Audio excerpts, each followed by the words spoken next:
Hello and welcome to episode 151 of Dude and a Monkey. I'm going to just own my hair again. My name is Ian Me Loring, too. and as always, I am joined by... Mark Foster, in desperate need of a haircut. I'm definitely getting that way. Even though, it's annoying because I'm at a time where my hair's thinning. Yeah, and I'm it's the same. kind of just like, what's the bloody point? I'm not going to have it soon. Yeah, Just enjoy it while it lasts. I'm at that point where some days I'm tempted with the old beard trimmer to go, I could just quite easily but I'm going to stick with it for now and own my thinningness. Sorry, I don't know if you can hear that, but I don't know what Lottie and Donna are up to downstairs. Sorry. Yeah, no, I agree with that. I don't know. It's going. Yeah, we'll see. Yeah. I think give it a couple of years, I'm going to look very different. But yeah, okay. So we are. Sorry, I'm kind of knackered. I've been training for I'm doing the Cardiff Half Marathon in April, and it's October, and it's ages away. But I'm starting to go up to 10k level again, and I did a run yesterday and a run today, and it's really, really kicked my ass. So I'm feeling quite out of it, which isn't going to be helped by the fact I'm drinking. But we'll see how it goes. Sorry. Yeah, Becky took up running today, which meant that I had to start going out with her as well. So yeah, I was up at 6 this morning running as well. So yeah, that's going to be me 4 times a week now, having to get up at 6 to go out running with Becky. Yeah, I was out at 10, so it wasn't that bad. But Bex won't go out if anyone might see her until she's got better at it. Fair enough. So for the first few weeks it'll be 6, and then it'll move up to a more reasonable time. I would hope. I'm not getting up at 6 o'clock fucking 3 times a week. She can start on her own. No, no, quite. I mean, Christ, I look like a bell end by the time I'm at the end. But it was just, I did one today where it was 5-minute warm-up walk, 10-minute run, 1-minute rest, 10-minute run, 2-minute rest, 10-minute run, 3-minute rest, 4-minute run, 4-minute rest, 10-minute run, 5-minute cool down. So it was 50 minutes of running. Yeah. Interspersed. And I did a 10k in Cardiff a couple years back, but that's the most I think I've actually run total since that day. Ooh. So because I just dropped straight back to 5k after that. So yeah.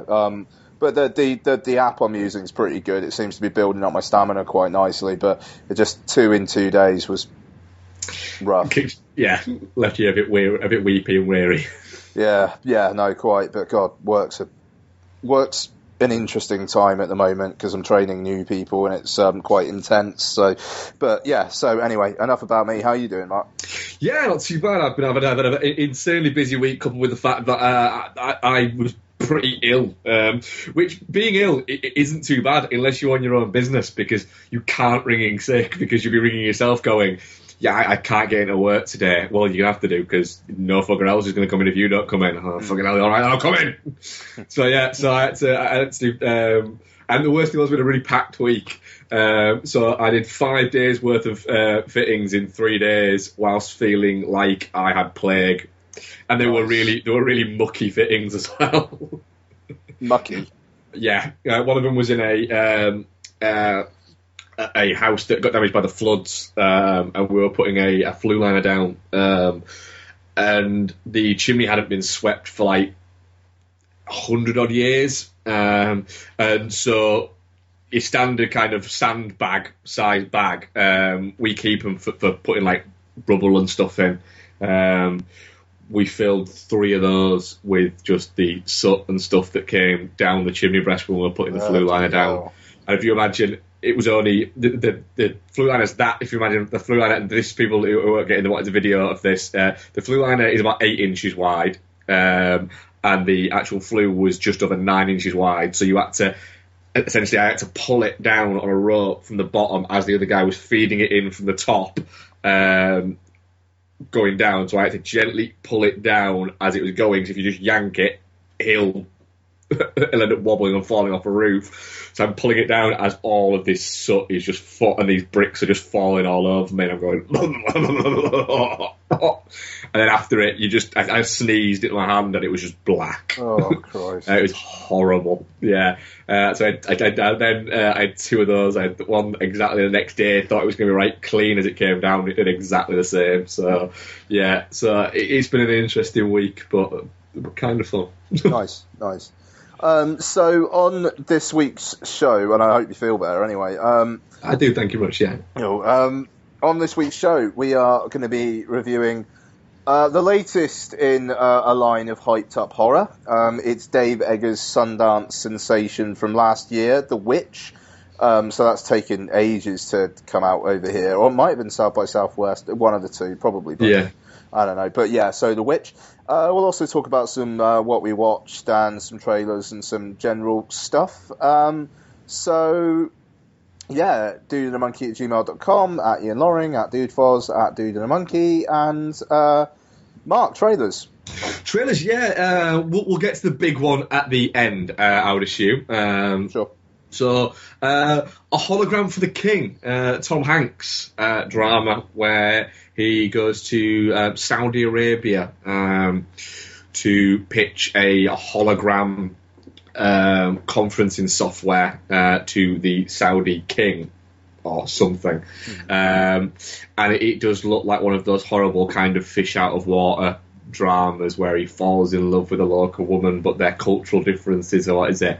And it's seriously, the trailer is painful enough to watch on its own. It's strange with Hanks because he doesn't do that much anymore.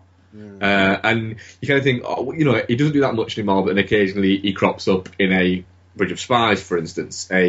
Still not watched it, but what I'm guessing is a very sort of classy affair and a very, it's a Steven Spielberg movie, let's be honest. It's got all that going for it.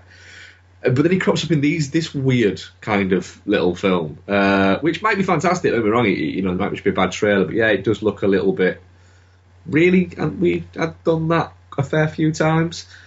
Trailer for One More Time, the Amber Heard Christopher Walken movie. Christopher Walken plays a musician, an aging musician who's deciding to come back and start recording music again, and Amber Heard plays his edgy daughter. So yeah, it looks good, apart from Amber Heard, who had so much promise when she first started and has kind of fizzled out a little bit. And in this, it looks like she's rocking every single misunderstood cliche out there. The trailer, it looks all right if you took her out of it, but sadly she looks like she's essentially the main character in the movie. Have you seen the trailer for that? No. I wouldn't rush to it. What else is there? Pop star, Never Stop, Never Stopping. I'm guessing you've seen this one. Yeah. Yeah, I'm intrigued about the movie for the simple fact is it's going to be one of two things. It's either going to be really, really funny, or it's going to be really, really boring and have one or two moments where you go, and the rest of it is just, this has gone on too long now. I think it's going to be barely a film, but I'm going to trust the people behind Hot Rod. Yeah, that's my thing. It does look quite amusing. Did you watch the Red Band trailer or the? Yeah. So I was in that film. So yeah, that could be quite interesting. And obviously, finally, have you got any other ones to add? And then we'll get to the main event, I suppose, of the trailer week. Yeah, I got a couple actually. So the new one from Mike Flanagan, director of Absentia, and Oculus. Hush. Both good films. Yeah, no, exactly. So Hush, it's a Blumhouse film. I think it's going straight to Netflix in the US, if I remember correctly. So I think it'll probably be VOD over here. Interesting premise. It's about a deaf and mute, that was it, a deaf and mute author, I think she is, who is basically in this like isolated place, and somebody's outside trying to kill her. And the trailer like sets it up really nicely. Quite a creepy moment, and it kind of seems like she's going to find out pretty early on that this person's there, and then it's just going to be hit her versus this person. And I'll watch that for like an hour and 20 minutes, no problem. Yeah, happily. So yeah, I've got trust in Flanagan, so yeah, it should be interesting. And the latest from Leica, of Paranorman and Box Trolls and Coraline fame. Of course. Kubo and the Two Strings. Yes, yeah, I watched the trailer for this the other week, yeah. Yeah, this looks really interesting. I like really, really good voice cast as well.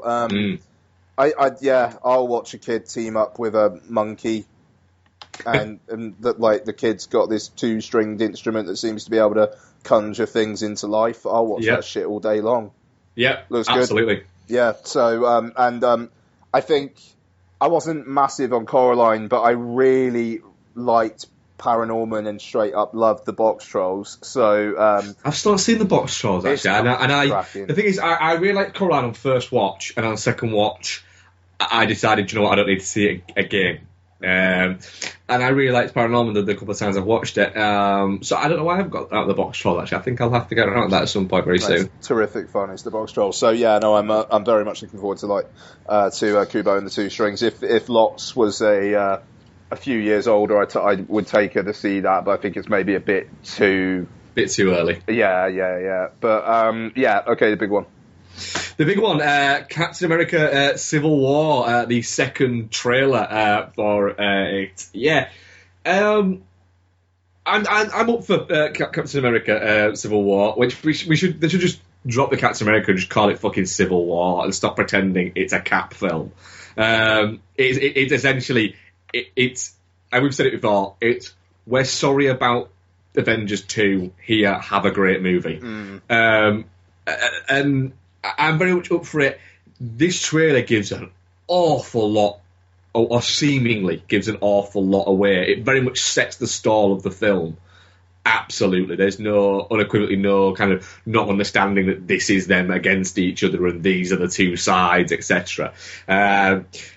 So I thought it was a good trailer, but I did think I didn't need to know all of those bits. That they could have happened in the movie, and I'd quite happily got to see it anyway. I think they seem to be really hard selling this movie, which is strange because, you know, I mean, it's not strange, but it's just people are going to see this movie as long as you make them aware that it's out there. And then, of course, you've got the CGI man arrival at the end. Yeah, I had to refer to Noel on that. What? On the CGI Spider-Man, because I thought if that's just really true to the comics, then I'm fine with that. If that's just their new suit, the costume's fine. I actually quite like the costume. It's just the works. CGI nature of it. It looks incredibly CGI. I remember one of the key criticisms people had over the Amazing Spider-Man was that it looked like a computer game. That looked like literally a computer game bit when he drops in. It felt a little bit out of place, to be honest, in the trailer, which is really weird. I think it's basically because there's nothing else in that trailer. I'm sure there's loads of new footage, but it feels like there is nothing else in that trailer that's telling you anything that the previous one or two trailers, however many there have been for this, have done. It feels to me that it's just they want to get people talking about Spider-Man being in it, and they want to slightly piss on Batman versus Superman's chips. I mean, it would have been amazing if they just dropped this in a couple of weeks before Batman vs Superman opened. That would have been hilarious. But yeah, it feels like they're just trying to say, right, this is why you should go and see this film because Spider-Man's in it, and that's the pop culture talk, which is going to take over from Batman vs Superman. I don't know. It feels. Obviously, it's calculated because it's marketing, but I like the trailer. But I think it's interesting that all anybody is talking about is Spider-Man. Yeah, it does feel a little bit. It feels a little bit like that they might be setting themselves up for a bit of a fall. I don't know. With it. But let's say if people do, because they're strongly advertising that with the Spider-Man element. What if people go and he's in it for 3-4 minutes? Then you'll end up with either should be more Spider-Man, there should be more Spider-Man. Why wasn't Spider-Man in it more? And you'll end up with that. It just feels a little bit. It felt just, I don't know. It just felt a little bit strange. I like the suit. I think the suit looks great. To be honest, for it. And it'll be interesting to see where they go with Spider-Man. But it just did feel a little bit. It felt a little bit like they'd done the trailer, so at the end they could go. Spider-Man! Yeah, It's like, all right, congratulations, very good. Okay. Yeah. Could you have picked a better shot of him? Maybe. Yeah. No, totally. I don't know. I'm up for Civil War. I'm very up for it. Yeah. You know, at the moment I'm more in I'm really intrigued to see how Batman vs Superman kind of turns out. Place, but give me a month or so, and I think I'll be more gearing up for Civil War. But Civil War's end of May, is it? End of April. End of April. Mm-hmm. All right. So yeah, so it's only like about 6 weeks away. About 5 or 6 weeks away. Yeah. I think, yeah. Yeah. So we'll see. I'm looking forward to it. It looks very good. We'll see. I'm onto the Candy Kaiser now. By the way, we were talking about this before the show, but I'm interested to see what this is like. Oh, blimey, Charlie. Oh. I accidentally started the Florence Foster Jenkins trailer. No, I got rid of it quicker than Oh, nice. Okay, here we go.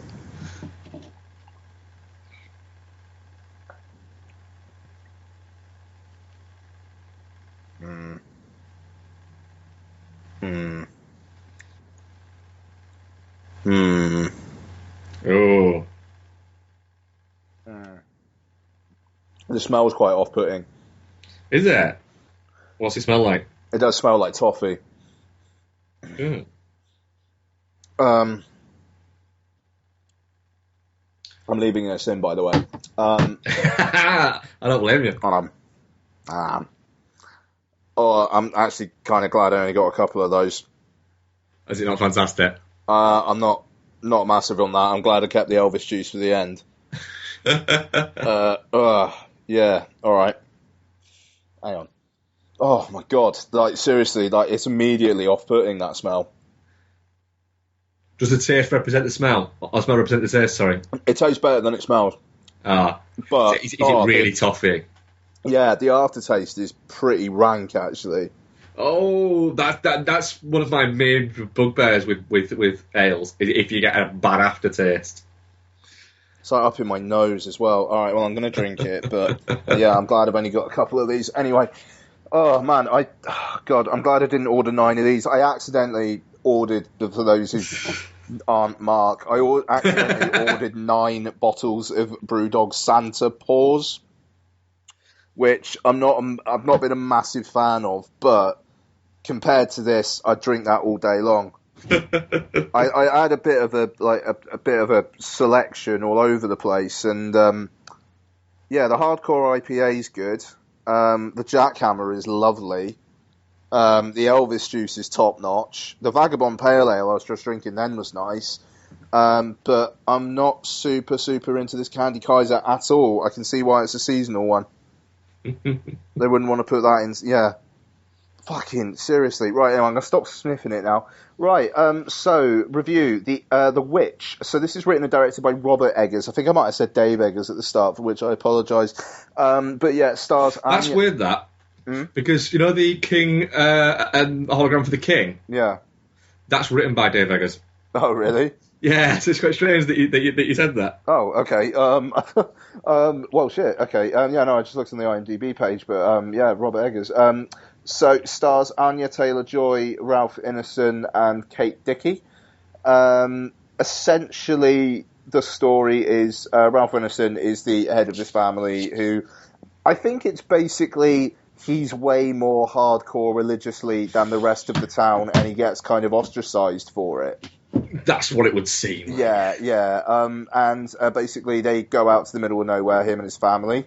The oldest daughter of the family, Thomasin, played by Anya Taylor-Joy, this is literally in the first 10-15 minutes, and is the setup of the film. If you don't want to know anything, you shouldn't listen to this review. But yeah, we're all spoilers all the time. Yeah, but essentially, she's playing with her fairly newborn baby brother, and he disappears.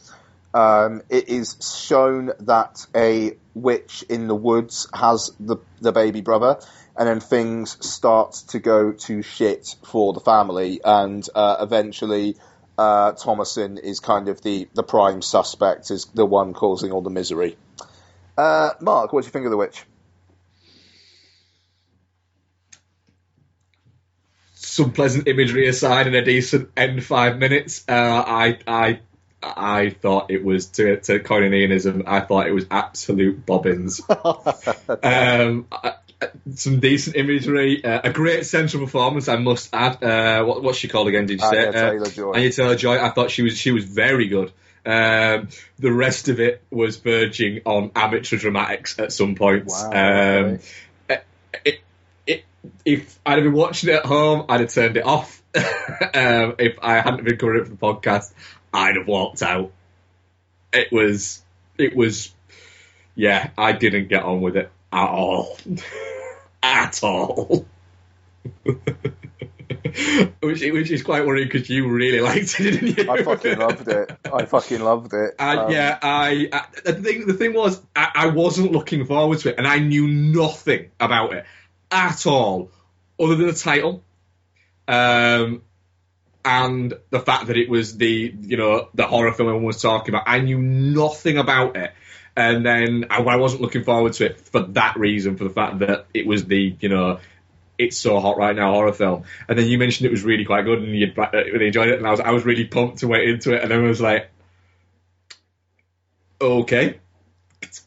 It'll get going soon. It'll get going soon. Wow. It'll get going soon. It'll get going soon. And then at the end, I went, was that fucking it? Wow. I was really on edge for pretty much the entire thing, because you knew where it was going.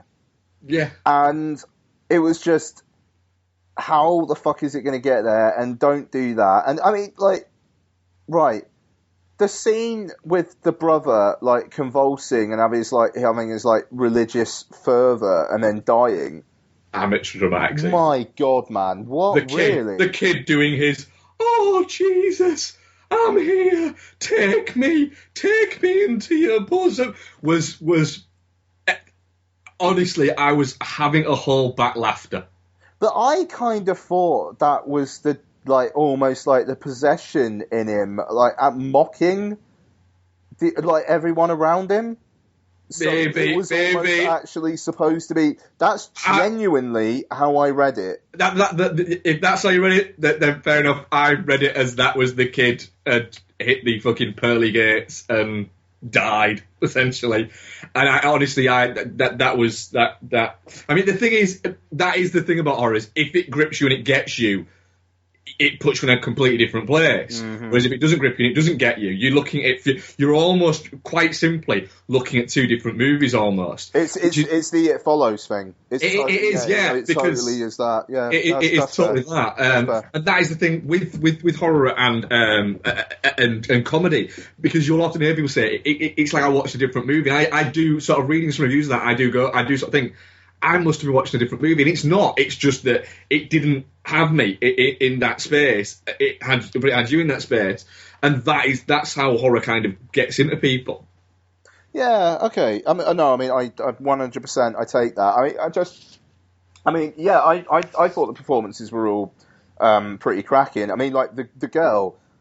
I was listening to an interview on the Empire podcast yesterday as well, and she's Argentinian by way of America and doesn't sound northern in the slightest. I just thought she was some some girl from the north that they got, and she like must have been on like TV or something, and like they just cast like like Ralph Ineson, just like basically a TV actor who got a part in a film. But no, I mean, like, so her accent I thought was flawless for a fucking start, but I found it incredibly oppressive. I thought the mood of the piece, which a lot of it, to be fair, is conjured by the sound design, but not in a way that it's particularly reliant on jump scares. There are a couple, but I found that it created its unsettling nature just through its being. I mean, like I don't know what the sound was like in your screening, but mine, it was really pretty hardcore. Like that, the early scene where like the witch is doing the stuff with the baby. I'm not gonna say what, because I'm a little worried Donna might hear, and like it's like I wonder if you've got a young kid whether that scene's going to be automatically more intense for it. But the sound in that scene was really excruciating, but knowingly so. And the same for the scene where the boy's in the woods and the woman kind of comes onto him. The horny witch. Yeah, again, the sound is really like cranking up in that bit. But then, I mean, later on, I like just the way that everything is going to shit, and you don't really know who the witch has or what it's doing, and like, is Black Phillip actually talking to those kids? Are the kids actually possessed by the witch, or are they actually just chatting to Black Phillip? And in the moment where the girl says to the little girl, "I'm the witch," like, she's really intense then, she's got her foot around the throat, and it's like, is the witch just kind of like taking hold of different things at different times, or what exactly is going on there? And I thought a lot of it was weirdly up to interpretation, considering the fact you are objectively told, yes, there's a witch in these woods pretty early on. I don't know, I just found it really interesting, and the idea of the father being prideful, and the fact is he's as guilty of ripping the family apart as anybody else, because of like the non-truths he tells, maybe not necessarily lies, but non-truths to the family. Like the little thing, like how that silver cup thing just kind of like builds and builds in the mother's mind. I found the paranoia really well done, and coupled with some unsettling stuff. And like you said, the final 5-10 minutes or so is pretty stonking. From the bit, for me, I enjoyed the final 5 minutes from when she goes in and starts talking to Black Phillip. I mean, yeah, like when and from there, I was like, do you know what? That's a fucking more interesting fucking movie. I would have preferred to watch the adventures of Black Phillip and Betsy fucking Brown Bunny, or whatever they would have called her. I'd have preferred to have watched that. Yeah, no, I mean, well, maybe, I don't know. I will say one thing. I was so hoping in the back of my mind, it was going, if that cuts from closer to her face to the goat talking, all will be forgiven. All will be forgiven. And it didn't. No, I mean, I'm glad. Personally, I'm glad that didn't. I can see why you'd be glad, but I would have been if that goat goes, so then it's all finished. That voice was pretty spot on, though. It was good, yeah. That was it was good. Voice that moment, it was good imagery, and it looked nice, and it went back to it had a great kind of feel to it. And the first 5 minutes were like that, but the whole puritanical fucking thing and the godly ramblings and stuff like that just started to grate on me after about 10 minutes. I don't know, I enjoyed the self-righteousness and the deconstruction of the self-righteousness. I thought that stuff was just really interesting, and I've got to say, like, when she kills her mum and then she goes into like the room and just like puts her head on the table and sleeps, and it cuts to black, I was thinking, like, right, if it ends there, that's going to be really disappointing.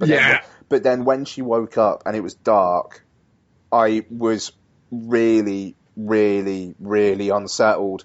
I was like, now I kind of wish it did end there because I don't really want to see what's going to happen next. Yeah. And just the way, the Black Phillip scene, the way it just keeps on her face, and then you see, like, the person walking around in the background or whatever that was. Like, it just... dearie me. And I like the ending I thought was pretty fantastic as well, the way she kind of just gives into it. I mean, weirdly, it's very reminiscent of The Last Exorcism Part 2. Yes, it is actually. Which is, a comparison I never thought I'd make. But that, like, the most interesting thing about Last Exorcism Part 2, the only interesting thing, is the last 5 minutes or so, where she is possessed and she's just starting shit. Yeah. And it's like, right, that's the end of the world. Can I watch that film, please? Yeah. And I wasn't like, can I watch this film, please? But I'm like, right, that's a good, solid ending to this story. You know, and like the way that the hypocrisy and the Puritan nature of her family have essentially created this scenario where, you know, she's not possessed or anything like that. She's just like, yep, I do want to live deliciously. You know, which, that's a great line as well. Like, would you like to? Do you want to? Is it? Do you want to live deliciously? Yeah. Yeah. I mean, like, great. And that. I mean, again, Black Phillip's voice. Yes. You know, I just. I don't know. This wasn't intended for comedy at all, but I like the way that the dad, after all of the kind of build up and stuff, he's just like standing there and it's like, right, Black Phillip's just going to fucking have him now, and it's like, boom. I don't know. That did tickle me. But yeah, I mean, some of the imagery, man. I mean, like the fucking like witch, like eating out that goat's arse or whatever the hell she's doing in that one, you know, in the in the stable. Like, when they would have locked the kids in there. Yeah. I mean, yeah, just the fact that like, you're locked in with that, and the bloody, oh my god, the Kate Dickie, like the bit where the crow. Oh my god, the crow. I found that really creepy. I actually did laugh at that bit. I know. Okay, you're totally because you weren't in. You just weren't in that. Yeah. I did laugh at that bit. Can I point out that I laughed at that? There was 5 other people in my screening. One of them I think was asleep. Another one kept on opening sweet wrappers. I don't even know if he was eating sweets. I think his hobby was just opening sweet wrappers.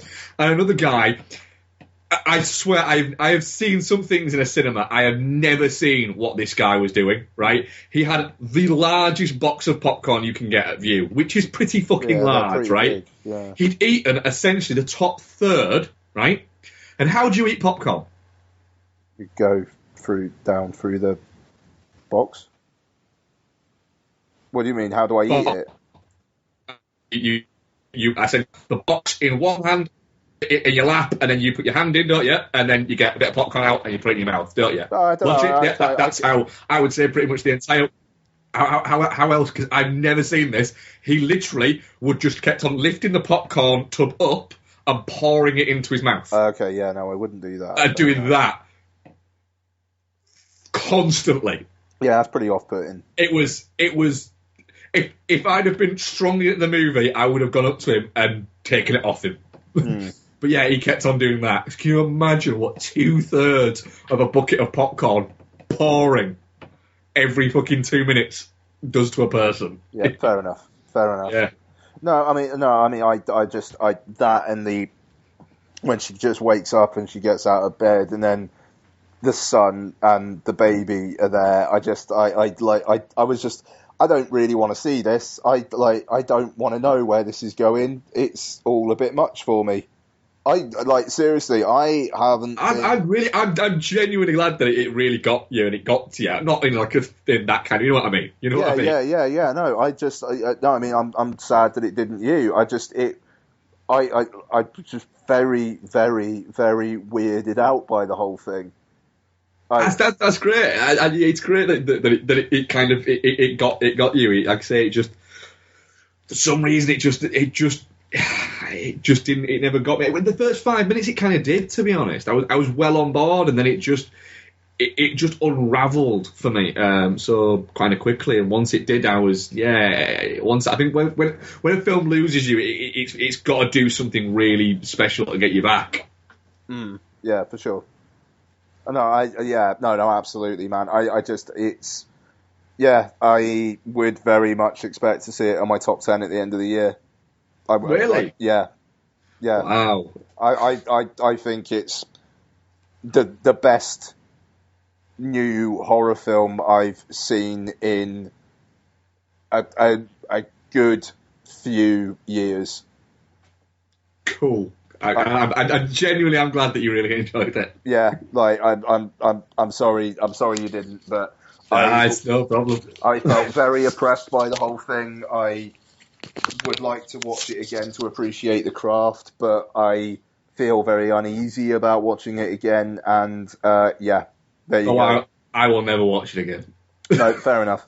But I like next to It Follows and the Babadook, it's fucking Citizen Kane. Oh, don't get me wrong, it's not Babadook. It's not the Babadook bad. It didn't annoy me as much as that. Although it did have kids making a lot of noise in it, which of course, as everybody you long-term listeners will know, that's fucking nailed down a chalkboard to me. It's just one other thing as well. I really really like how Ralph Ineson plays it. Just, you know, he's puritanical as fuck, and he knows what needs to be done. But the scene where he kind of like is chasing his daughter out, and he's going like, right, look, there's going to be a council call tomorrow. Just tell me, you know, just tell me. It's, you know, it's gonna happen anyway. But, you know, and he's like, just as a father, he just wants to know, and it's not in a burn the witch way like the mother is. He's just like, look, I have to know. And then his kind of defiance in the whole kind of like, I didn't raise a witch in my household kind of thing. I like the way that his character is not just raving, maniacal, Puritan father of household, and the way it does have an actual fatherly love to him. Yeah, and like the way that the mother is basically just provoked into, there's already a little bit of, you know, edginess between them, but the way that these things provoke it, and you almost kind of understand where the mother's coming from just from the amount of trauma she's had to endure in such a short space of time. It doesn't feel to me she's just like the hysterical woman who's like, won't somebody please think of the children or anything. Like, she's, I don't know, it felt very real and very honest to me. And I really like the dedication to the old school language as well. And yeah, it was all still really easy to understand. Like, you watch something like the Fassbender Macbeth, and at times you are lost, I think, with some of the long speeches. But here, it all just kind of flows, and it still manages to make sense. I don't know, whatever Eggers does next, I'm very interested, as long as he doesn't crawl up his own arse, which it does kind of feel like somebody making this film and then having people tell you you're brilliant. That could very well happen. It could very well happen, yeah. Which is what happened with Charlie Kaufman with Anomalisa.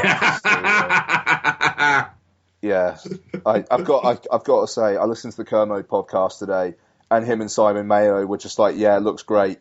The guy's an arse. Don't see how it had any real connection to any real human stuff, like Matt. And I was like, Kermode's a divisive figure. I could not have loved that fucking man more when he came out with that.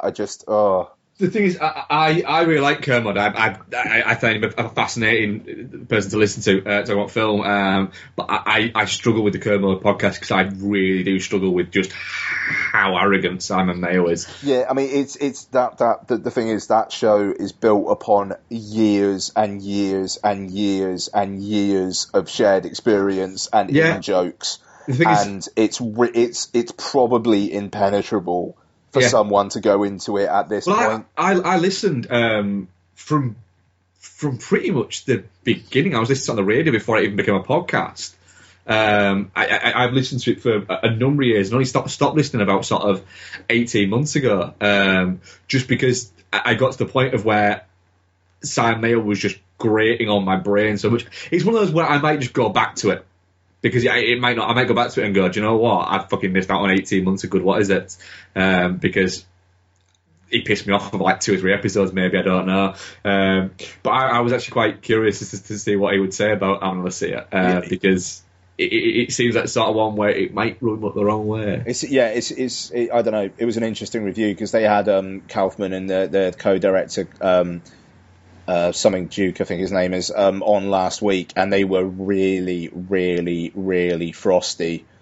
And I don't know, it was interesting because you got the sense that Kermode and Mayo weren't entirely on board with the film, and I have to wonder if maybe that kind of like fed into their frostiness, because I think for the last 3, 4, 5 months, those guys have just gone around with everybody blowing them. Yeah. Well, Kaufman's gone on for the past near fucking 20 years. Yeah. And fucking blowing him. Yeah. I mean, I don't know. I think Eternal Sunshine of the Spotless Mind is a brilliant film. But I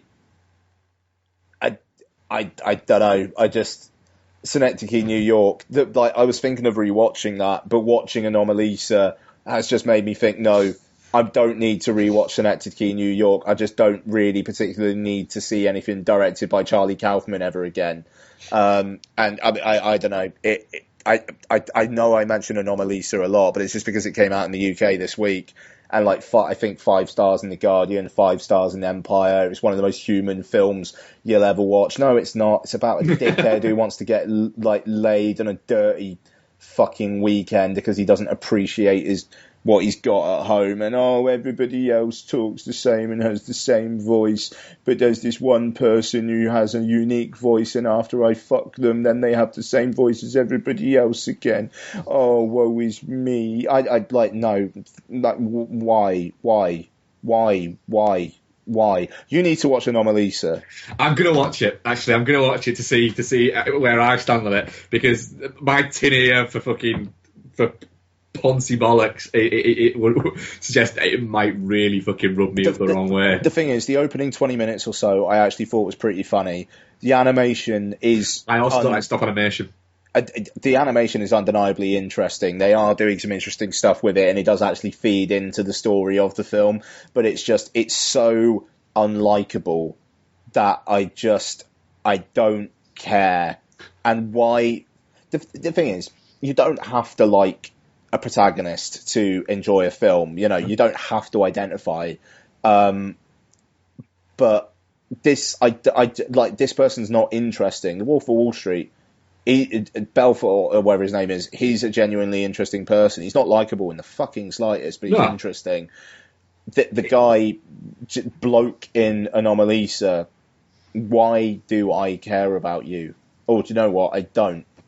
You like, seriously, yeah, maybe you'll like it, and then we can have a fucking discussion. I'll tell you what, I will watch it this week. Yeah, do it. It's only like 85 minutes long as well. So I will catch it this week. Yeah. Sadly, I know what your view's going to be on for The Witch, but it falls into that shit bracket for me, I'm afraid. Yeah, all right, fair enough. Definitely not shit. I mean, fair play. If it didn't grab you, it didn't grab you. But no, it's great. Cool. Okay, so let's get into some what else we watched, and do you want to take it away, dude?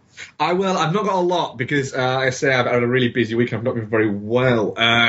So I will say I started watching under almost, I feel like, direct orders from Mike of Chinstroker versus Punter. Oh, I started watching Fargo. Yeah. Oh no! What, the TV series? Yeah, I started watching it because he'd been saying you need to watch this. I don't understand why you're not watching it. It's so peaksy.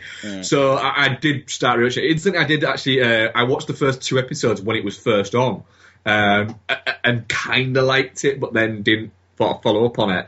But I'm watching now. I'm 4 episodes in. I'm really quite enjoying it. So I'm gonna keep going with that. But that's TV. So we got to talk about that. I mean, you can talk about it a bit. Like, I'm probably going to talk about some Daredevil season 2, like next week or the week after. So, you know, I've liked it in the fact that it's although it's not, Cohen's aren't doing it. There's a lot of kind of the Cohen spirit within that, I would say, in there. It's definitely, it feels like it's aping the Cohens, but not in what's the word I'm looking for? Just not doing an impression of the Coens. It's just not doing that. It feels like it's all set around that kind of world, and it's built so nice. I love the fact that Billy Bob Thornton's character is just a prick, and there might be more of him as it goes along, but so far I'm 4 episodes in, and he just seems to get off on fucking with people. What are you up to?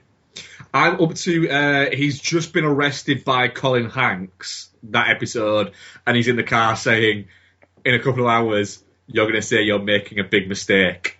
Yeah. And I'm going to be stood there, and it happens. He looks at him, and it's like, everything you're doing it is quite simply just to fuck with people for your own amusement. And I kind of adore that about you, because it kind of makes me think, hang on a minute, is this an actual character, or is this just Billy Bob Thornton? Because he has that great grin and everything like that. I'm enjoying kind of like the comedy elements of it, and it's fun watching sort of a lot of these actors that are quite sort of recognisable sort of character actors kind of all bunched together, and that's what's always been a great interesting thing about Coen Brothers films is they throw together often a load of great character actors and kind of go, here are all these character actors. And occasionally a lead falls out of that. And then you have a lead in, because I actually watched Oh Brother, Where Art Thou this week. First time in a long time I've watched this, to be honest.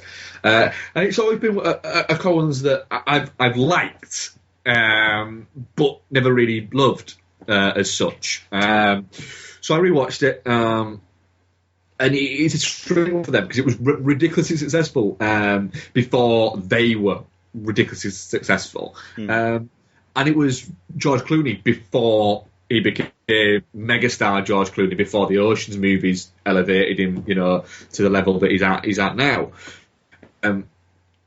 It really is a fantastic movie. Is All About There. It's ferociously entertaining. And it's that the same thing as I was talking about last week with Hail Caesar. It's that wonderful kind of rich mix of not quite weirdness, but just singular visions that come from two guys of this is what's going to happen, this is what's going to happen, and it's just the naturalness that runs through it throughout the entire movie. Is all these things happen, and you go, that fucking came out of nowhere, and what's that? And then you've got the wonderfulness of George Clooney's character saying everything twice or 2 or 3 times. The barn scene of we're in a pretty tight spot, and then he says again, and then he says again, and then he says again and again and again and again. And it is literally, I've heard Clooney talk about it, and he says that's how it's written in the script. Is that he just says it, and he just says it. He said, I said, really, am I supposed to keep just saying this? And I'm like, yeah, just like that. He said, and sometimes, I think it's on one of the little featurettes that's on the DVD special feature. I think I watched this on.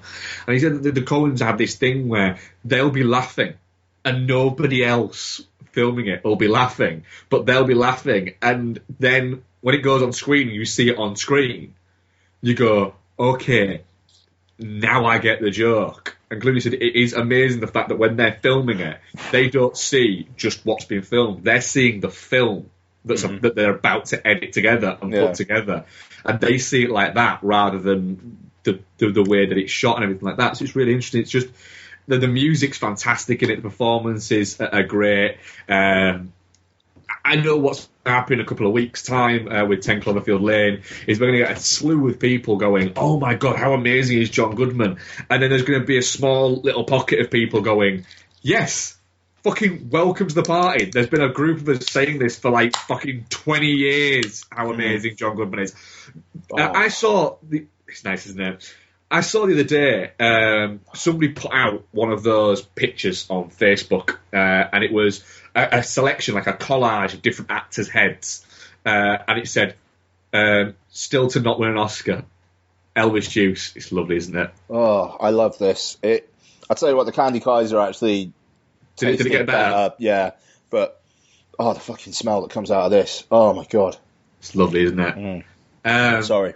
Yeah, so somebody put out this thing. There's a collage, different actors that had not won an Oscar, and then the one of them was Leonardo DiCaprio, and that had a red cross through it. And I was looking at it going, hang on a minute. Well, for a start off, Christopher Walken's on that, and he's got a fucking Oscar. Yeah. And I was looking, going, a lot of them are guys who shouldn't win Oscars. You know, there was people like fucking... No, there was two, actually, that won Oscars, because Jamie Foxx on it as well, and he's won an Oscar. Mm-hmm. But then there was people like Will Smith on it, and you're like, well, what for? And who else was it? There was a few just like randoms where it's like, well, he doesn't deserve an Oscar. I'll tell you that straight away. And all I could think of looking at it was thinking, fucking John Goodman. How is John Goodman not winning a Best Supporting Actor yet? Or at least got a fucking nom. Oh Brother Where Art Thou, yeah, fantastic. Really is just magnificent. And I was gutted it's not on iTunes, because I would have happily bought it. Bloody hell, is it not? It's not, no. It's not on iTunes. Seems like an oversight. It does, doesn't it? There's a couple, actually, that aren't on iTunes, of the Coens. I thought it was a bit strange, but yeah, not on iTunes. I'd have happily bought it. A movie I did happily buy on iTunes and broke my $4.99 rule. Last night, Isabel said that she wanted to watch a disaster movie. So we said, right, fired up the Apple TV. Siri, find disaster movies. Found disaster movie. Find disaster movies. Yeah. And it found a lot of action movies. So I thought, right, I'll go on to 2012, and that'll lead me to a lot more disaster movies in related to 2012. Isabel hadn't seen 2012, so we said, right, do you want to watch 2012? And then Becky said, do you know what would have been perfect to have watched? So watched San Andreas, but we quite recently watched it, haven't we?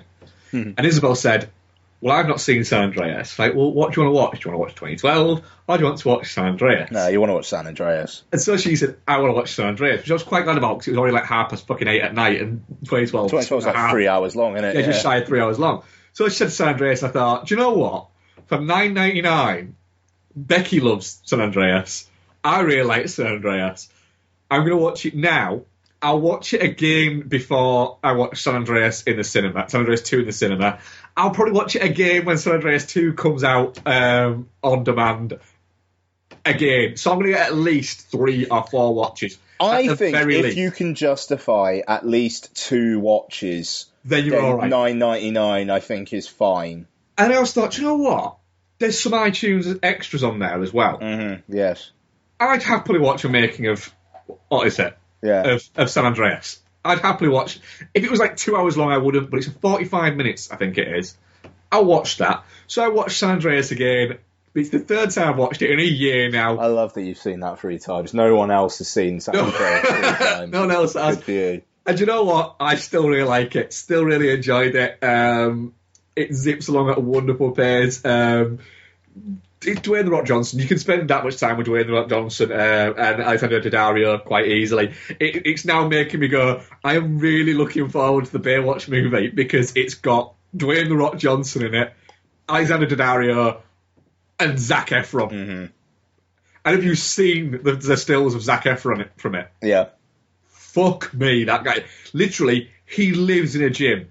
And I'm not saying that in he must live in a gym. No, the gym that he uses is in his house. Yeah.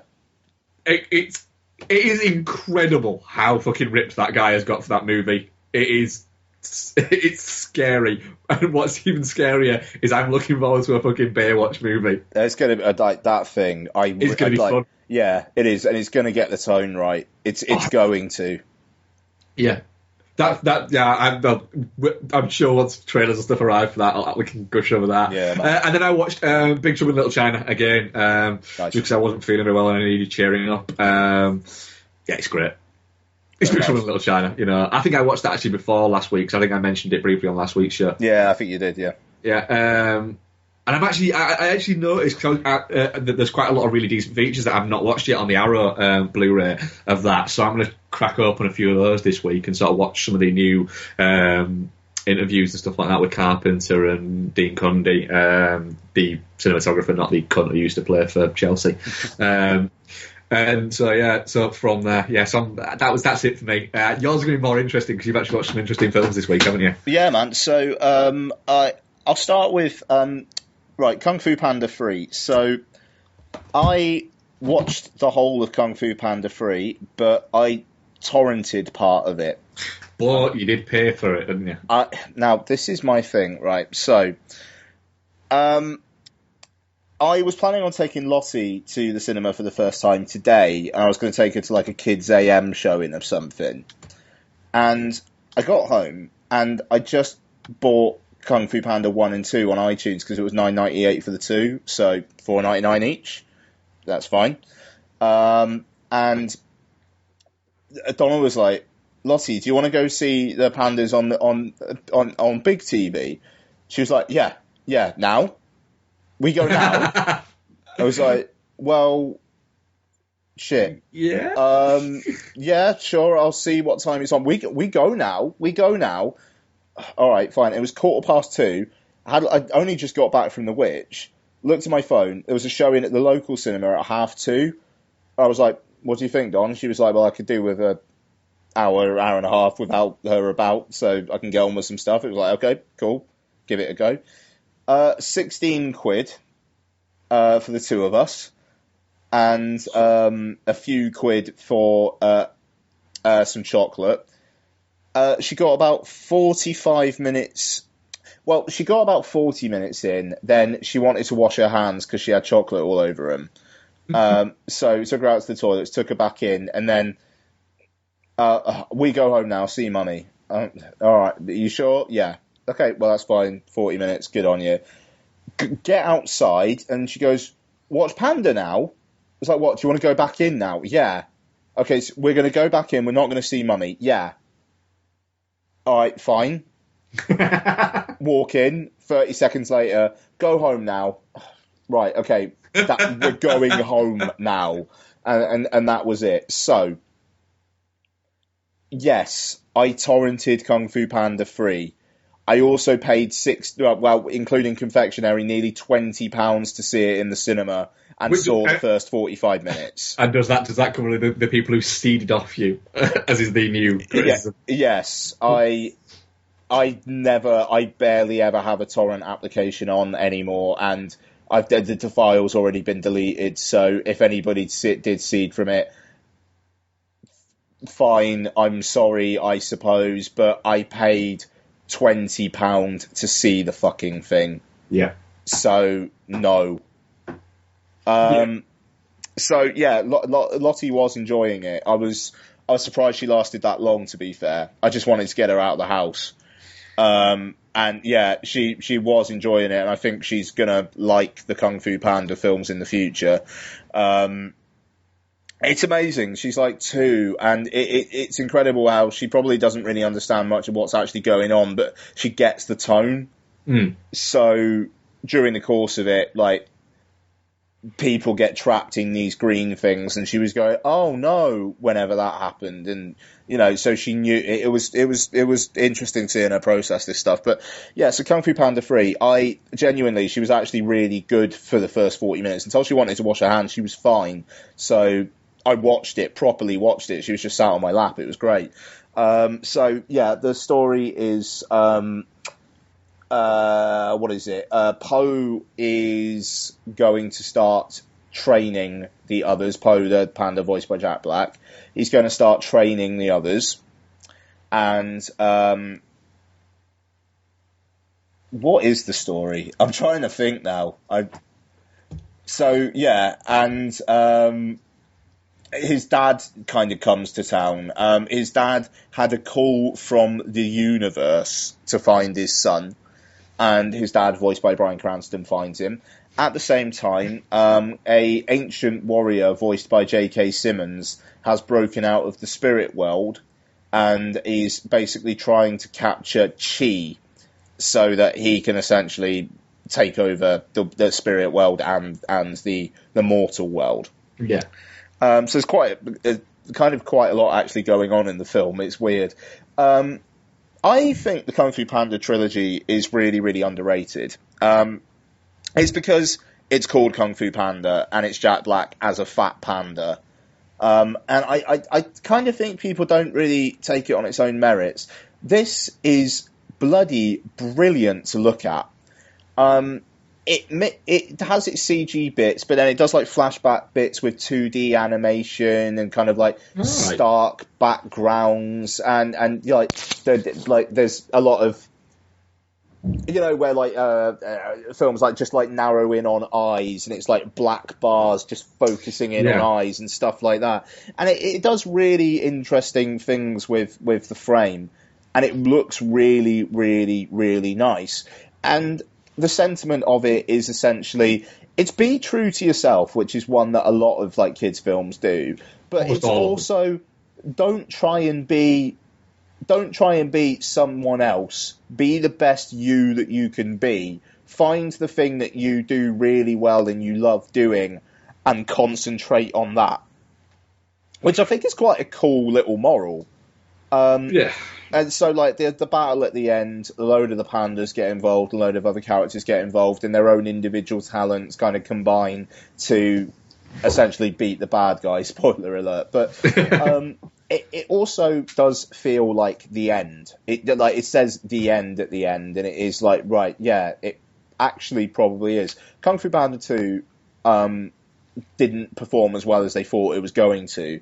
And I was kind of surprised, like, that was 2011. I was kind of surprised that they actually bothered with a third one. Yeah. But the second one ends with, like, the dad panda getting the call from the universe. So there is a bit of a cliffhanger there. So, yeah, but by the end, it's in this way where it feels like all the ducks are in a row. It doesn't feel like there's anything else to do. So I think this will be the last one that we see, and I think it's capped it off very nicely. The action direction's great. It always has been with these films. It is funny, and it's entirely good-natured. I really, really like these films, and this third one is a perfectly good trilogy capper. Is it still in Animation Studios? Or? No, it's DreamWorks. DreamWorks, yeah, all right. But yeah, I mean, I had a really good time with it. I'm glad Lottie was into it for part of it. I mean, she's 2 and like 2 months, so I'm not expecting the world there. And no. She really liked the experience of going into the cinema and having the big screen. And like when the trailers ended and the screen was like going larger, she was like more. So she was into it, which I don't know. I kind of think is half the battle with absolutely small kids by the sound of it. It's just getting them into the idea of the cinema. So yeah, there you go. She says she wants to go again. So super. Cool. But it's going to be Kids AM stuff where I only have to pay like £3. That's the better one I got. Yeah, it was a bit spur of the moment this, but I quite fancied seeing Kung Fu Panda 3 anyway. So it was like, if I only end up 45 minutes, then fine. But yeah. There you go. So we're going to do 10 Cloverfield Lane next week, aren't we? We are indeed, yes. Okay, so I'll talk about High Rise now. Is that okay? That's fine, yeah. Cool. So I'm very interested in your thoughts now, actually. Yeah, so Thursday I went to the High Rise tour that they're doing, where Ben Wheatley's been going around the UK doing Q&A events, and because it was Cardiff, Luke Evans actually came along for this one as well. So it was the film and then Ben Wheatley and Luke Evans doing a Q&A which the moderator looked really annoyed because the last question basically turned into Luke Evans talking about how big his dick was and how Ben Wheatley was like not wanting to put it on film. And it was like the moderator, he was asking all these really serious questions, but like Wheatley and Evans, I think they were drinking on stage, and I think they'd had a few while the film was playing. So it was, I don't know, it was pretty entertaining. It was good as well because Wheatley took a picture of the audience at the start of the film and tweeted it, and I can make myself out in it, which I don't know, which is quite cool, but only just, but. Yeah, so High Rise, adaptation of the J.G. Ballard novel of the same name. Very divisive thus far, and I think it's easy to see why. I think, like The Witch, it's one where if you're into it, you'll appreciate it. If you're not into it, you're going to think it's the worst piece of shit. Story is essentially this high rise is opened. Tom Hiddleston is a new tenant.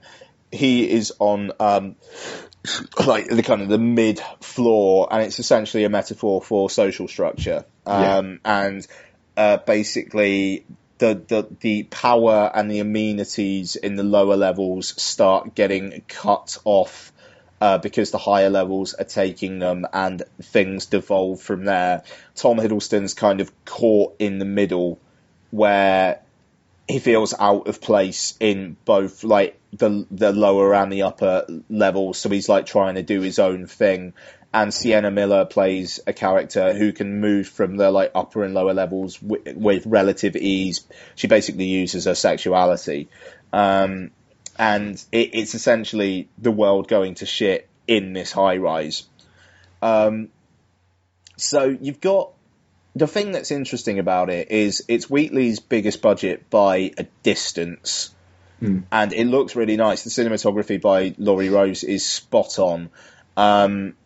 And the cast is a kind of a mix of movie stars and his mates. So you've got Tom Hiddleston and Luke Evans and Sienna Miller and Jeremy Irons, but then you've got like Reece Shearsmith and Peter Fernandino and Tony Way, who Tony Way is a big guy. Has been in a lot of Ben Wheatley stuff, and but he also turns up in quite a lot of Hollywood stuff. Like he was in the Fincher Girl with the Dragon Tattoo. And, like, seriously, can you IMDb this guy and just see if you recognise him? He's in the Fincher Girl with the Dragon Tattoo. He's in Edge of Tomorrow. He's like one of the grunts in Edge of Tomorrow. But then he also just turns up in, like, Ben Wheatley stuff. And, what's he called again? Tony Way. Tony...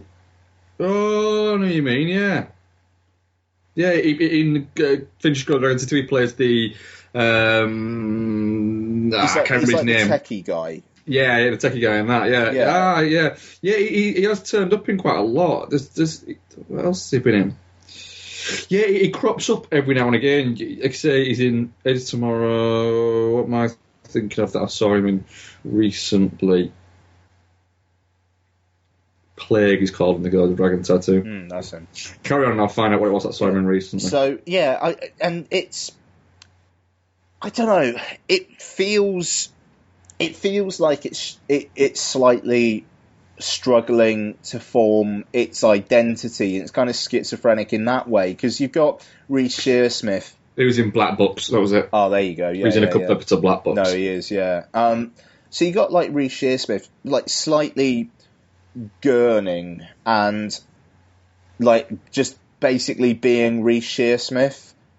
And you've got that like contrasted against Tom Hiddleston, who is a movie star. Like he's a fucking film star, that guy. Yeah. And you know, so it feels like a film where he's dipping his toe in both waters and trying to see which one he feels okay with. And like his next film, Free Fire, is executive produced by Scorsese, and it's got Cillian Murphy and I want to say Brie Larson in it, but I think I might be wrong there. And like that, he's going like Hollywood as such with that. And this retains. Yeah, it's Brie Larson, Cillian Murphy, Armie Hammer. Yeah, that's it. Shalto Copley. Mm-hmm. There's a crime drama set in Boston. Yeah, it sounds pretty interesting. The poster's awesome as well. There's a poster that was online this week for it, which looks great. Looks very 70s.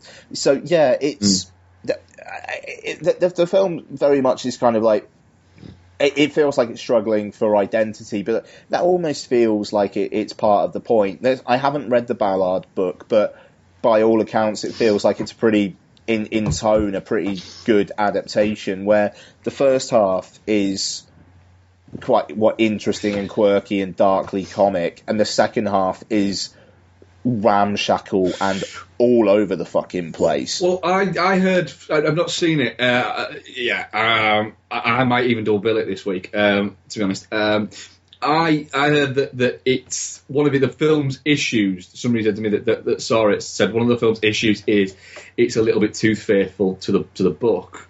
Was what they said. He said it's not a. They worded it as this isn't a criticism of the film, but it maybe doesn't help the film in the fact that it sticks so closely to what's going on in the book.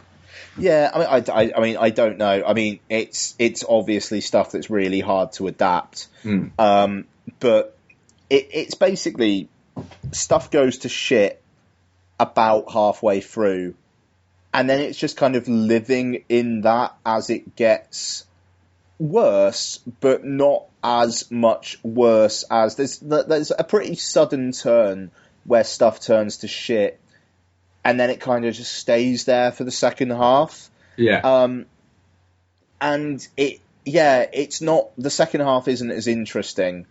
And Hiddleston disappears pretty much for quite a large chunk of it. And the focus, which is cool in a way, the focus slightly turns more to like Luke Evans, and people's problems with his character, which, yeah, I was pretty cool with, actually. Luke Evans is really good in this.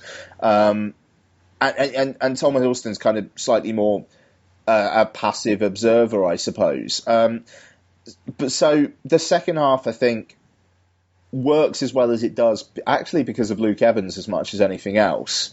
And the rest of it, it slightly just feels like it's going into broader comedy kind, like dark comedy kind of stuff, and it feels slightly, I know this isn't supposed to be a bad word these days, but it feels slightly TV in its broadness, and it almost feels like it's kind of sketch comedy stuff. And I know Wheatley's had a history in being involved in like BBC kind of comedy half-hour shows, and yeah, I think that almost like shows in the second half of High Rise. It gets very bitty, but I still found the whole thing interesting. Visually, it is really good to just take in. The production design's top notch, and I think the performances are all decent. It's just the first half is like, yeah, this is grade A 5 out of 5 shit. The second half, not so much, but it's still pretty solid overall. I think as long as you go in with tempered expectations, you'll be fine with it. Good. I'm quite strange with Ben Wheatley. I like Down Terrace. I really like Down Terrace, actually. And I liked Kill List. I liked it for how nasty it was. I like that. I really didn't get on with Sightseers at all. And I thought Field in England was okay. This is my least favourite of his films, but I've been a Ben Wheatley dick sucker for the last few years. So yeah. So I'm intrigued as to where it goes. I'm a little bit. I think Hiddleston's got to kind of come out from. He seems to be stuck in that kind of post-Loki thing. I don't know. I think it's cool that he's taken on this part, 'cause it does kind of feel like the type of stuff he'd like to do. And I think this film got made because he's in it. Yeah, absolutely. And the thing is, with Hiddleston is, I think his issue at the moment is he's such a nice and charming guy that when you see him in interviews and that comes across, it's a little bit like he seems to have taken that into some of his movies a little bit. And I know with Crimson Peak, it was a little bit like, this just feels like I'm watching Tom Hiddleston run around being Tom Hiddleston.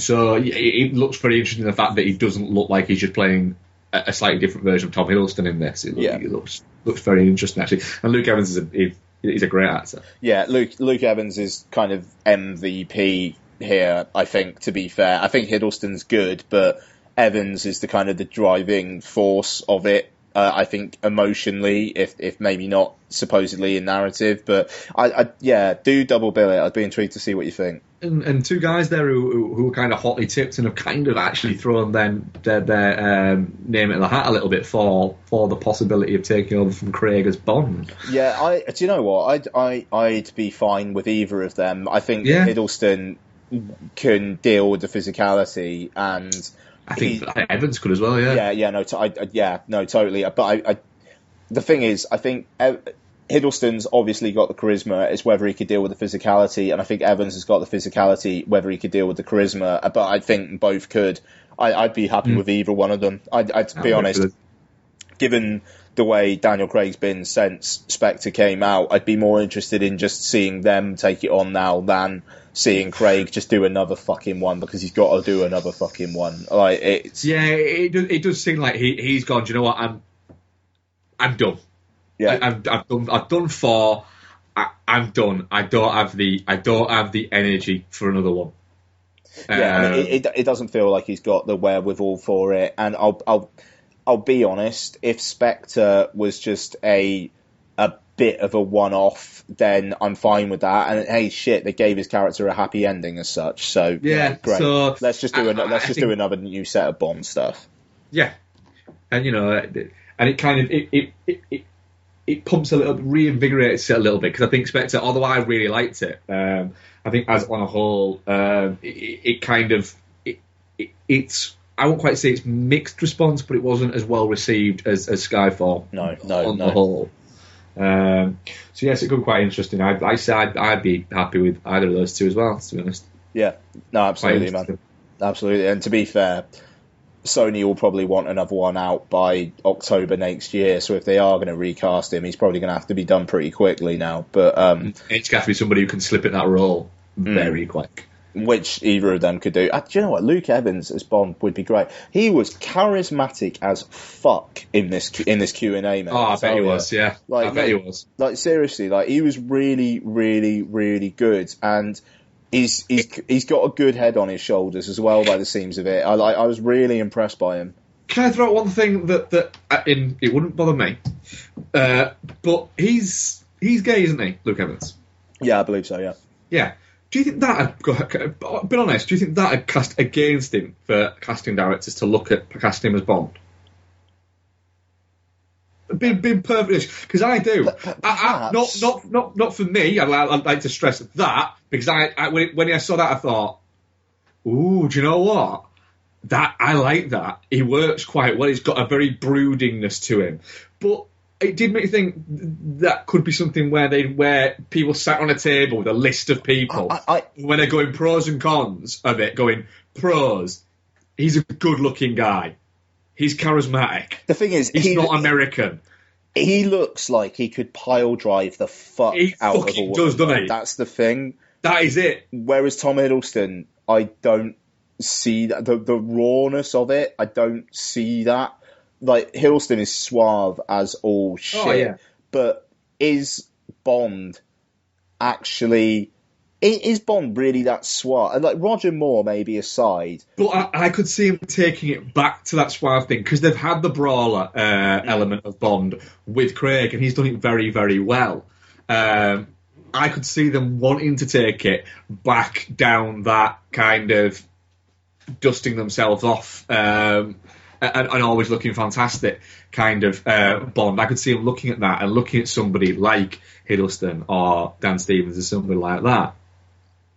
I think Dan Stevens, the one after this one, he'll be spot on for. Yeah, maybe he's that little bit too young now. But then again, if you throwing another one in, you've got, what, 8 years? Maybe? Yeah, well, Dan Stevens is what? Like, he's got to be, like, he's younger than me, surely. I think he's 31, 32. So if you think about it, you're not thinking about when he would become Bond. You're thinking about how old he'd be in his last Bond, which would be nearly 50. Which is why when people keep on going on about Idris Elba, it's 33, Dan Stevens. Oh, shit, Dan Stevens is older than me. All right, that's surprising. So when you look at it, there's a lot of people that are throwing Idris Elba out there, and it's one of the things you go, do you know what? No, and it has fuck all to do with the fact that it'd be a black Bond. No problem with that. I have no problem with a black Bond. I have no problem with a female Bond, to be honest. But the issue I think that you'd have there with Idris Elba is he's too fucking old. He's too old. He's too old for it.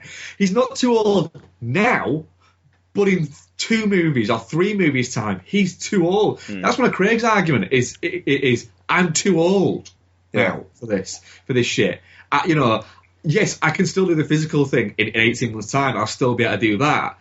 But I don't know that I want to, and I really don't want to do the fucking press tour again. Yeah. I mean, that's the thing. I mean, I wonder if Daniel Craig actually maybe lost a few tickets just from how grumpy he was on the press tour. I know somebody who worked on one of the press tours, was doing the lightings at I can't remember which hotel it was in London, was doing the lighting for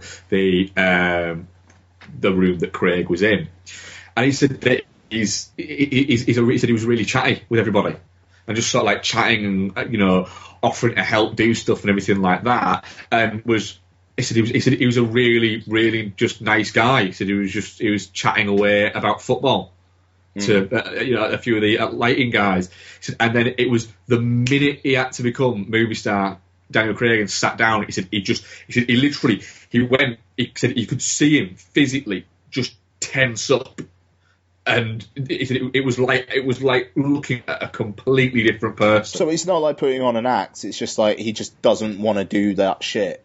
Yeah, it just doesn't want to. He said, honestly, he said, well, 1 minute, he said he was talking to me and another lad about, because he's a huge Liverpool fan. And the friend of mine, Steve, he's a Liverpool fan as well. And he's talking to him about football and about Liverpool and everything like this. And he said it was fine, everything. He said, and then the PR girl came in and said, right then, we're going to start bringing people in now. He said, and he literally just went, right, fine. Sat down. He said, and he said he went from being quite open and quite airy and everything. He said his shoulders just hunched forward and he just sat. He said, and he completely changed. He said he said you could just tell that this guy didn't want to be where he was sat for the next 4 hours. He said, and when every person came in, he said he was sort of like they'd ask him a question saying, and he'd just go, "Oh, that's an original question."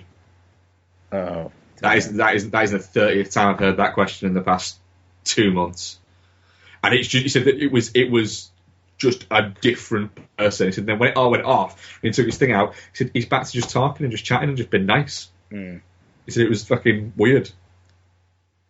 I don't know, because in the end of the day, I suppose a lot of press are probably quite, I want to try and get something good out of this guy, and it's almost like this is going to further my own shit if I can get something out of them. And I could see, I don't know, I could see an actor or an actress. I mean, yeah, they're paid a shitload of money, and we shouldn't feel sorry for them, but it would be fucking mind-numbing doing that shit. And from a human point of view, you have got to see that. Did you ever see the what is it one of Leonardo DiCaprio winding Tom Hardy up in one of them? No. Tom Hardy doesn't like it, and he freely admits he doesn't like been that element of it. He was doing a little one of these little press junket things with DiCaprio, and every question they put to DiCaprio, he turned around and went, "I don't know, Tom, you love answering all these questions, don't you? What do you think?" And Tom Hardy would just go, "Well, Leo, you're the fucking movie star, aren't you?" Yeah. You so it's like, no, Tom, they don't want to hear what I've got to say about it. They want to hear what you've got to say about it. And it was just, it was quite simply DiCaprio just doing what he's done so wonderfully for the past 15 years of just deflecting anything away from him and just throwing it all at Hardy, but whilst being incredibly charming at the same time. Yeah. I mean, I think that's the way to do it. Just have fun with it. But I don't know. I mean, fair play to Craig. He's been on this treadmill 4 times now, and you'd understand if he'd had enough and let one of the younger people do it. Craig doesn't need to do it anymore. He's boning Rachel Weisz. He's got more money than he probably ever will need to know what to do with it. And he's just been announced as starring in this limited TV series that's 22 episodes and done. but that's going to take like 6 to 9 months out of his schedule. So, frankly, if they want him to do Bond, they're probably going to have to wait to release it until 2018. So it's which they won't want to do. Yeah, which they won't want to do. Yeah, I mean, Christ, they already delayed a year for Spectre to come out, and then that came out and didn't even get that great reviews. So, you know, it's But new actor, new Bond, new director. It could be what the franchise needs. Absolutely. That was a tangent. It was a tangent, wasn't it? Yeah. So that was good. No, that was good. So I've got a couple other things. Yeah, cool. Go. So I rewatched Turbo Kid, which is great. My movie watch of the week was Frank Capra's It Happened One Night. Ooh. What do you think? Yeah, man. Fucking God, this thing's over 80 years old. Yeah. And Clark Gable was the fucking bomb. Like, how good was that guy? Yeah. He is so bloody charming. Yes, he is. There's some really dodgy sexual politics in this, where at the end of, like towards the end of the film, he's talking to his love interest's father about her and saying that, like, you know, she needs a man who'll give her a good slap every now and then, like you should have done when she was younger, you know. And oh fuck! I totally forgot. You know, and there's actually a scene where he like slaps her a couple of times. It's like, wow. Yeah. But yeah, but and like the father's really impressed by him as well, which is fantastic. Yeah. But yeah, no, it just he's really, really, really, really charming. God, the lady's name, is it Claudette? Something. Oh God, Claudette. Yeah. I mean, she plays a kind of a like ingenue, doesn't really know what the fuck she's doing kind of person really well, and I like how Gable there's this whole thing about the walls of Jericho in the film, and the walls of Jericho coming down, and he keeps on mentioning he's like breaking down the walls of Jericho in terms of like communicating with her, but it's the same the other way around as well. Like it's the way that she breaks him down, but quite subtly. And there's, I mean, the scene where he's talking to the father, and the father's just like, yes, but are you in love with her? And he just goes off and like on a spiel, yes, but are you in love with her? And then like at the end of these, just like, yes, but I'm a bit screwy too. So, you know, what do I know? And he just walks off, and it's just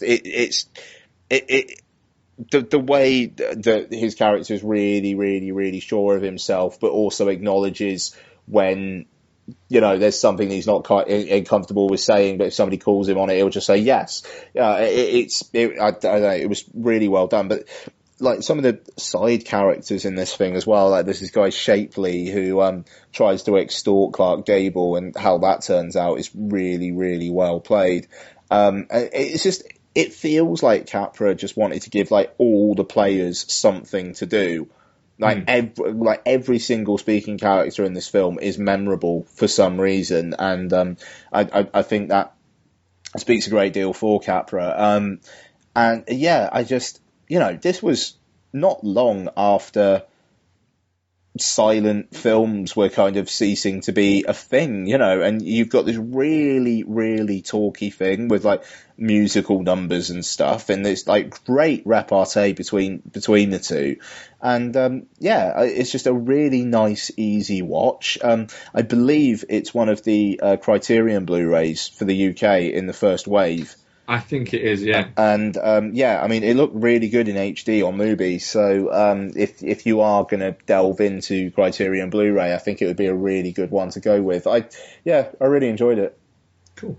Yeah, and one last thing that I didn't really enjoy. I think I'm going to have a review going up on VODzilla this week of this, but Ivan hasn't said whether he's actually going to publish it or not yet.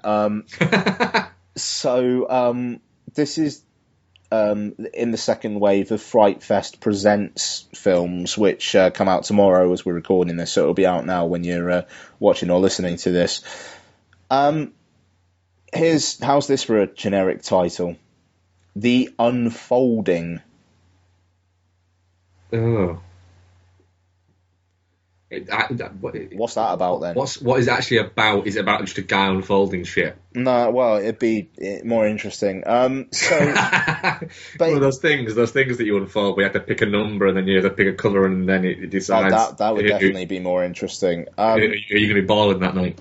I'm going to spoil the unfolding. Go ahead. You don't ever need to watch it. So basically, it starts, and nobody ever needs to watch the unfolding. So it starts, and it's this couple going to this house because they want to, there's some spooky shit going on. They want to see what's happening. So they apparently set up cameras around the house, even though there seems to be a lot of cameras in all different positions. But then, so it's like security camera stuff, but then it cuts to just traditionally filmed stuff, and it's like, so what's actually happening? Is it just a normal horror film, but are you doing these security cameras? And when it's the normal traditionally shot stuff, you can't actually see the security cameras anywhere, which bothered me. They go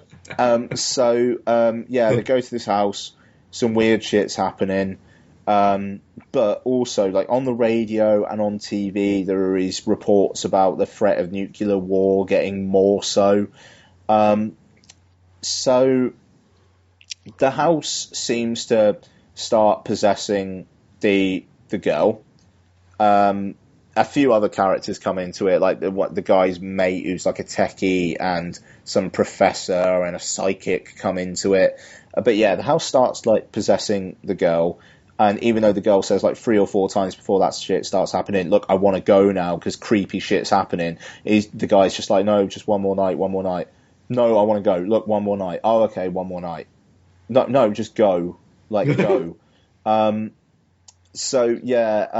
then it turns out that, like, basically the threat of nuclear war is bringing out psychic energy in the house that's like making sins of the past like manifest in like dark energy or something. And then like there's a guy, like a ghost guy, who did some bad things in the house, and there's a seance, and then he booms at one point, I will never leave this house, and that scares people.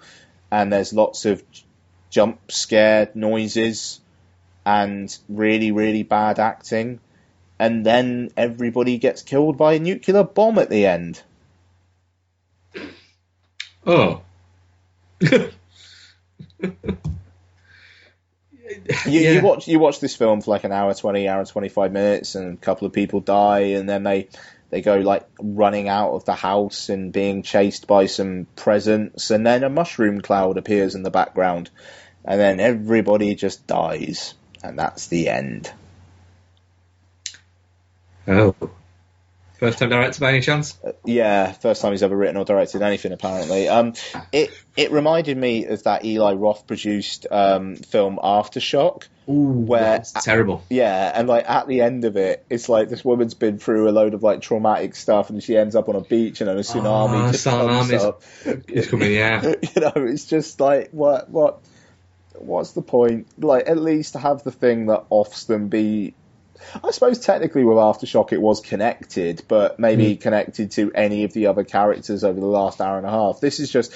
And the thing is, you got these, like... They don't even bother actually doing TV reports. It's like shots of people watching TV with it, like, just the noise of like, the reporting. It's so low budget. And, I mean, fair enough. You can't really knock a film for being low budget, but it just, I don't get why Fright Fest are bothering putting their name to this kind of stuff. I don't see what the commercial gain is. Like, this thing is not going to sell any copies. I think it's barely going to be watched. It's really, really, really amateur stuff, which has nothing of interest whatsoever. I mean, there is nothing there to compel you. And if I didn't have to watch it for a review, I would have turned it off 15 minutes in. There is nothing there. It was awful. It was awful. I mean, not like not offensively bad, but Just crap. just shit. Like, there's just nothing to it. I mean, it would be more interesting if it was offensively bad. I And at that point, one of our internet connections crapped out. We were pretty much done anyway. On the next show, we're going to be doing 10 Cloverfield Lane, and we'll speak to you soon. Sorry about the technical trouble. Bye bye.